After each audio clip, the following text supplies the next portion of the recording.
नमस्ते दोस्तों, आप देख रहे हैं कर्पूरी ज्योति लाइव। अंतिम में सब्सक्राइब करना ना भूलें। आप जो है कि यूट्यूब, फेसबुक, ट्विटर, इंस्टाग्राम पर फॉलो कर सकते हैं। अंतिम में सब्सक्राइब करना ना भूलें। आज जो बैठक हो रहा है सर, इसमें क्या जानकारी देना चाह रहे हैं? इस बैठक का मूल उद्देश्य ये है कि भारतीय समाज में सदियों से शोषित, वंचित, पीड़ित, मूल अति पिछड़ा जो समाज है, जिसको एक साजिश के तहत सारी सुविधाओं से अभी तक वंचित रखने का सत्ताधारी लोगों द्वारा प्रयास जारी है।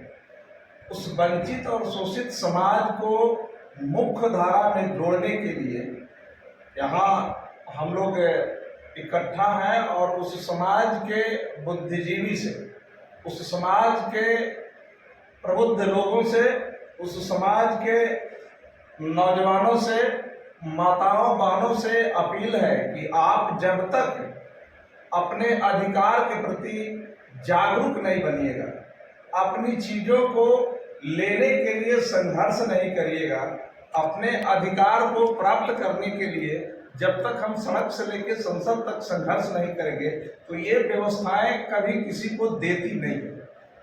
आज़ादी के बाद भी और आज़ादी के पहले भी अपने अधिकारों को लेने के लिए हरदम समाज ने संघर्ष किया है और उसी संघर्ष के दौरान हम लोग चाह रहे हैं कि एक चिंतन शिविर का आयोजन 9 नवंबर 24 को कृष्ण मेमोरियल हॉल पटना में रखा गया है।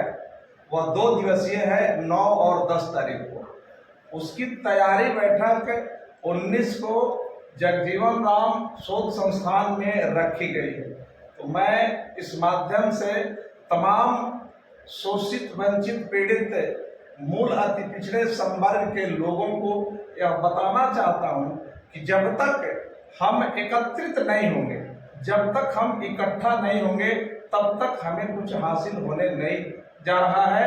विश्व की सारी जितनी भी घटनाएं घटी, विश्व में सबको, जिसको भी कहीं कुछ प्राप्त हुआ तो उसने संघर्ष किया, अपने अधिकारों को मांगा, तब जाकर के अधिकारें मिलती है। तो आपसे भी अनुनय है, आपसे विनय है, आपसे अपील है कि आप 19 तारीख को तैयारी बैठक में और फिर उसके बाद में 9 नवंबर और 10 नवंबर को एक चिंतन शिविर में आप ज़्यादा से ज़्यादा तादाद में भाग लें, अपने विचार को व्यक्त करें और वहाँ से एक कारवां आपको जो सारी चीज़ें मिलनी चाहिए, चाहे वह आरक्षण का आपका मुद्दा हो, चाहे वह मूल अधिकार का मुद्दा हो, उन सारे मुद्दों पर आप अपना विचार दें, समाज अपना विचार दें और उसको लेकर के आगे एक संघर्ष की स्थिति खड़ा किया जाए, समाज को जागृत किया जाए, समाज को एकत्रित किया जाए और एकीकरण महाअभियान को आगे बढ़ा करके समाज को मुख्य धारा में जोड़ा जाए। अपना परिचय दे दीजिए। मैं मदन गोपाल पंडित, राष्ट्रीय संयोजक, एकीकरण महाअभियान। बिहार के मूल अति पिछड़ा के जितने भी संगठन हैं, उन संगठन के प्रमुख साथियों से व्यापक स्तर पर पिछले 6 महीना से लगातार बातचीत चल रहा है। उस बातचीत के नतीजा आया कि आज बिहार में मूल अति पिछड़ा के राजनीतिक दल और सामाजिक संगठन एक बैनर के नीचे, यानी मूल अति पिछड़ा एकीकरण महाअभियान का जो एक बैनर है, उसके बैनर के नीचे सब आ गए हैं और आगामी 19 अक्टूबर को जगजीवन राम शोध संस्थान में इसकी तैयारी समिति जो हमारा है उसकी बैठक है। ये बैठक श्री कृष्ण मेमोरियल हॉल और बिहार राज्य पंचायत परिषद में जो दिवसीय चिंतन शिविर है उसको लेके किया जा रहा है। तो साथी का कुछ हुआ कि भाई हैं जिसमें आप लोग आए हैं तो हम लोग अपना विचार दे रहे हैं। हम राष्ट्रीय अति पिछड़ा अधिकार मंच की ओर से एकीकरण महाअभियान बिहार के हम संयोजक मंडल हैं, श्याम नंदन ठाकुर नाम है मेरा, और हम लोग पूरी ताकत के साथ इस एकीकरण महाअभियान में तमाम अति पिछड़ा संगठनों को और जो साथी हैं विभिन्न संगठन के उन तमाम साथियों से हमारी बातचीत हुई है और सभी ने हमें संतोषजनक और समान भागीदारी, संख्या अनुपात भागीदारी के लिए जो हमको 78 वर्ष से नहीं दिया जा रहा है मूल अति पिछड़ा को, विभिन्न राजनीतिक दलों ने सिर्फ ठगने का जो काम किया है, इसके लिए हमारा संगठन और मूल एकीकरण अति पिछड़ा बहुत चिंतित है। उसी विषय को लेकर हम श्री कृष्ण मेमोरियल हॉल में 2 दिवसीय चिंतन शिविर का आयोजन किए हैं। उसी तैयारी समिति का बैठक 19 अक्टूबर को जगजीवन राम शोध संस्थान में है। उसी सिलसिला में आज हम प्रबुद्ध साथियों से बातचीत कर रहे हैं। श्यामनंदन ठाकुर, राष्ट्रीय अति पिछड़ा अधिकार मंच महामंत्री। बैठक के लिए लोगों को क्या कहना चाह रहे हैं आप?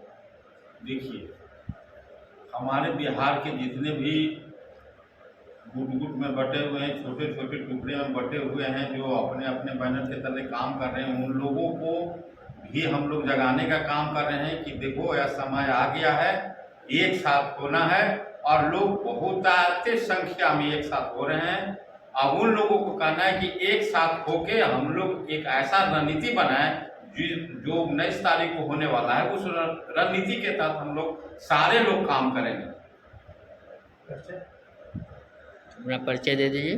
मेरा नाम गुलाब प्रसाद। जो अति पिछड़ा संघर्ष करते आया है, आगे भी करते रहेगा, लेकिन जब भागीदारी की बात है तो राजनीतिक दल उचित भागीदारी उन लोगों को नहीं देते हैं और उसके अधिकार से वंचित रखते हैं। इसके बारे में अब क्या करें? सबसे पहले तो ये जानकारी दे दूँ कि 19 तारीख को एक बैठक होने जा रही है। वो बैठक रणनीति बनाने के लिए हमारे आदरणीय अनिल कुमार प्रजापति के नेतृत्व में ये होने जा रही है और इसमें तय होगा कि हम लोग जो थाने हैं 9 और 10 को नवंबर को 9 को श्री कृष्ण मेमोरियल हॉल और 10 को पंचायत भवन में जो आयोजन किया जा रहा है, उसका भरपूर ज़्यादा से ज़्यादा अति पिछड़ा बच्ची समाज के लोग पहुँचे, उसकी व्यवस्था कैसे की जाए और साथ ही कैसे नीतिगत हमारे समाज को फायदा हो। तो जब तक नीति नहीं बनेगी तब तक अति पिछड़ा का समाज है। नीति कब बनेगी? जब हम सत्ता में हैं। अभी हम छिटपुट हैं, हमको राजनीतिक जागरूकता कमी है, सामाजिक जागरूकता की कमी है। कुछ आदरणीय कर्पूरी जी के चलते कुछ सामाजिक जागरूकता आई इस समाज में, वो अब थोड़ा सा उठने लगे हैं। अब इस समाज को एकत्रित करना है। अब जितने भी संगठन यहाँ अति पिछड़ा के, उनके प्रत्येक के मन में ये भावना है कि हम अति पिछड़ा के लिए कुछ करें। ये प्रयास है कि जितने भी नेता हैं, जिनको उत्साह है, जो अति पिछड़ा को एक करना चाहते हैं, अति पिछड़ा को सत्ता में आगे देना चाहते हैं, अर्थ में आगे बढ़ाना चाहते हैं, तो उस व्यक्ति को कलेक्ट करके साथ में मैसेज देना है समाज को मैसेज देना है कि हम लोग अब माने किंग मेकर नहीं है, किंग बने, क्योंकि हमारी जनसंख्या 40% है। यदि हम दलितों के साथ कर लेते हैं कंप्रोमाइज, जो कि वंचित समाज के हैं, तो 60-62% का आंकड़ा बनता है। हम आराम से अपनी सरकार बनाएंगे, कोई भी सरकार किस पर है। तो ये जानकारी देनी है और चाहते हैं कि अति पिछड़ा एक हो जाए। हमारे साथ मदन जी, श्यामनंदन ठाकुर जी हैं और गुलाब जी हैं। इन लोगों के अथक प्रयास से यदि ये सफल हो गया तो आने वाला भविष्य अति पिछड़ा का होगा। अति पिछड़ा का बेटा कोई मुख्यमंत्री बनेगा, नीति निर्धारण अति पिछड़ा हक में होगा। ये इसी को तय करने के लिए बैठक आयोजित की जा रही है। आप लोगों से निवेदन है कि पहले 19 तो आइए ही, कैसे रणनीति बने, क्या बने। उसके बाद 9 और 10 को भरपूर जनसंख्या में अति पिछड़ा भाइयों के साथ लेकर आइए और अपनी शक्ति का प्रदर्शन कीजिए। कहा गया है कि संघे शक्ति कल युगे, इसीलिए पहले संघ अपनी भीड़ की ताकत दिखाइए, एकता की ताकत दिखाइए, आपका हक अधिकार मिलेगा। इसी अभियान के साथ यह आयोजन किया जा रहा है। बहुत बहुत धन्यवाद। मेरा नाम विजय कुमार चौधरी, राष्ट्रीय अध्यक्ष अति पिछड़ा संघर्ष मोर्चा।